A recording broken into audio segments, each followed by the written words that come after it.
से शुरू करूं तो सरदार का अर्थ होता है मुखिया।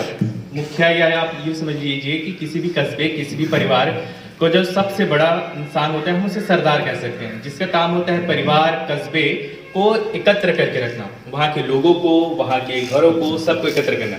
और सरदार वल्लभ भाई पटेल ने भी यही काम किया था। अगर हम देखें 1947 को, तो 1947 को हमें अंग्रेजों से तो आज़ादी मिल गई थी, लेकिन आज़ादी मिलने के बाद भी हमारे सामने जो सबसे बड़ा चैलेंज था वो ये था कि हमारे भारत देश की जो 40% से भी ज़्यादा जो जियोग्राफिकल एरिया था वो देसी रियासतों में बटा हुआ था, जहाँ जो पुराने जो राजा थे, जो निजाम थे, वो वहाँ शासन करते थे। तो आप सोच सकते हैं कि 40% से भी अधिक हिस्सा हमारे राजाओं के पास था, और उसे भारत देश में मिलाना एक बहुत ही महत्वपूर्ण काम था। और ये महत्वपूर्ण काम किया था हमारे सरदार वल्लभ भाई पटेल ने, इसीलिए हम उन्हें सरदार कह के बुलाते हैं। अगर हम इसमें आगे बढ़ें तो ये जो देसी रियायतें थी, अगर हम देखें तो इनकी भाषाएं अलग थी, आप इनकी संस्कृतियाँ अलग थी, इनके भगवान अलग थे, मतलब ये हर तरह से अलग थे। मतलब इतनी अलग अलग जनजातियों को, लोगों को एक साथ मिलाना कहीं ना कहीं बहुत ही मुश्किल काम होता है, जिसमें सरदार वल्लभ भाई पटेल के साथ साथ उनके जो जनरल सेक्रेटरी थे वीपी मेनन, उन्होंने भी बहुत महत्वपूर्ण काम किया।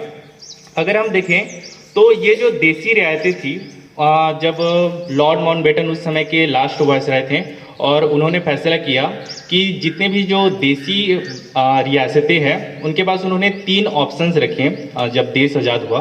पहला कि या तो वो इंडिया के साथ आके मर्ज कर सकते हैं, इंडिया के साथ मिल सकते हैं। दूसरा, या तो वो पाकिस्तान के साथ जा सकते हैं, या तीसरा कि वो खुद ही इंडिपेंडेंट रह सकते हैं। और ये अंग्रेजों की सबसे बड़ी चाल थी, क्योंकि उन्हें पता था कि 200 वर्ष से भी अधिक राज करने के बाद वो हिंदुस्तान को इस स्थिति में जा रहे थे कि अगर ये देसी रियायतें एक साथ कभी नहीं मिलती तो हिंदुस्तान बहुत जल्दी ही बिखर जाता, हिंदुस्तान में बहुत जल्दी ही अराजकता आ जाती।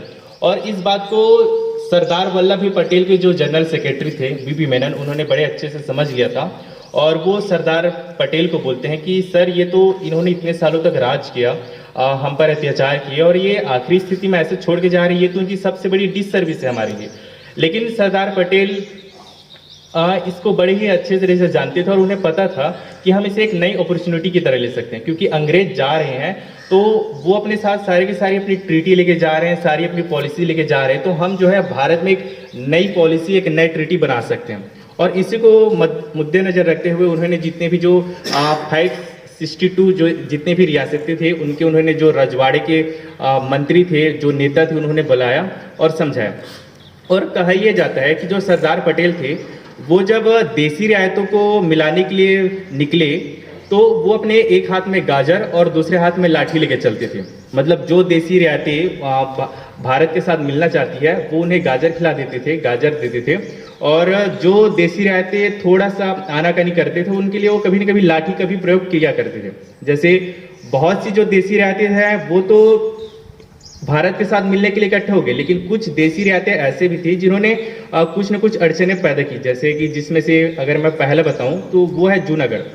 अगर आप सभी जूनागढ़ से वाकिफ हैं तो आप जानते होंगे कि जूनागढ़ में लगभग 80% जो वहाँ की जनसंख्या थी वो हिंदू थी, और वहाँ के जो शासक थे वो मुस्लिम थे, और इसीलिए वो क्या करते थे, वो पाकिस्तान के साथ जाके मिलना चाहते थे।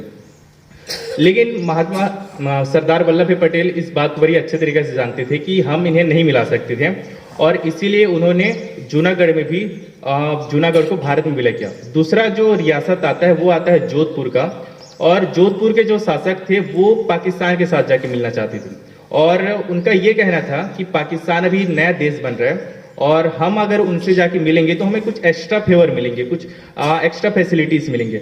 और इसीलिए उन्होंने मोहम्मद अली जिन्ना से भी बात की, और उन्होंने ये बोला कि आप हमें कराची पोर्ट दे दीजिए, और वहाँ से जितनी भी जो सीख होगी, जितनी भी जो इम्पोर्ट एक्सपोर्ट होंगे, उन पर जो टैक्स होंगे वो हमें मिलेंगे, हम वो पाकिस्तान को नहीं देंगे। और मोहम्मद अली जिन्ना इसके लिए मान भी गए।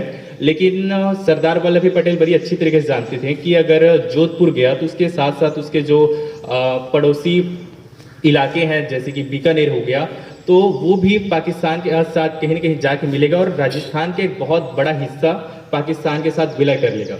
इसलिए उन्होंने वहाँ के शासक को बताया कि आप जो है आपको जो फैसिलिटीज़ कराची पोर्ट से मिल रही है, हम आपको कच्छ पोर्ट में भी वो सारी फैसिलिटीज़ देंगे। और इस तरह से जो जोधपुर रियासत था उसका भी विलय हुआ। उसके बाद जो अगला रियासत आता है वो आता है हैदराबाद का। हैदराबाद अगर आप जानते हैं तो ये हैदराबाद का जो विलय था वो बहुत ही फेमस है, क्योंकि यहाँ के जो शासक थे उन्होंने लगभग 1946 में ही ये डिसाइड कर लिया था कि हम जो है आज़ादी के बाद भी इंडिपेंडेंट रहेंगे। मतलब ना तो हम इंडिया के साथ मिलेंगे और ना ही पाकिस्तान के साथ मिलेंगे। और वहाँ के जो शासक थे उनका वो बड़े क्रूर थे।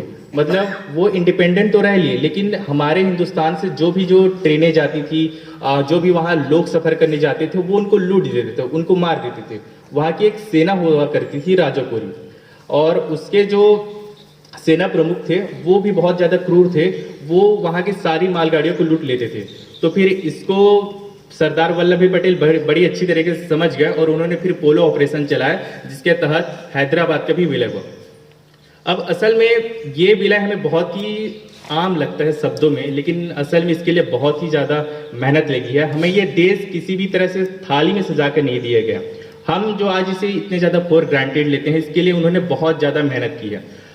देसी रियासतों को मिलाने के लिए उनके 3 बड़े रीज़न थे।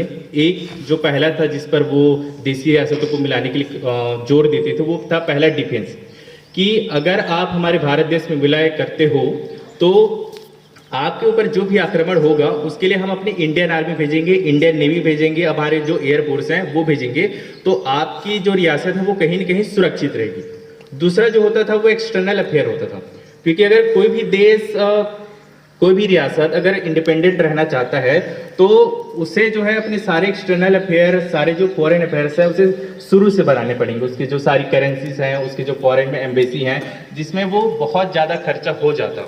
और ये रियासत बड़ी अच्छी तरीके से जानती थी कि हम इतने ज़्यादा खर्चा अफोर्ड नहीं कर सकते, इसलिए ये भी एक रीज़न था कि वो हिंदुस्तान में विलय करना चाहते थे। और तीसरा जो रीज़न था वो था कम्युनिकेशन का। जैसे अगर हम पोस्टल को देखें, जैसे हम रेल ट्रांसपोर्ट को देखें, रोड ट्रांसपोर्ट को देखें, तो ये सारे रीज़न भी थे जिसके वजह से वो हिंदुस्तान में विलय करना चाहते थे। और ये सरदार वल्लभ भाई पटेल की ही देन है कि आज अगर हमें दिल्ली से जयपुर जाना है या फिर मुंबई से हैदराबाद जाना है तो हमें उसके लिए वीज़ा की ज़रूरत नहीं पड़ती। अगर सरदार वल्लभ भाई पटेल नहीं होते तो बात बड़ी अटपटी लगती है, लेकिन ये बात सच होती कि हमें जो है हिंदुस्तान के एक कोने से दूसरे कोने में जाने के लिए वीज़ा की ज़रूरत पड़ जाती। तो आशा है आप सभी उनके जो योगदान को जरूर समझेंगे।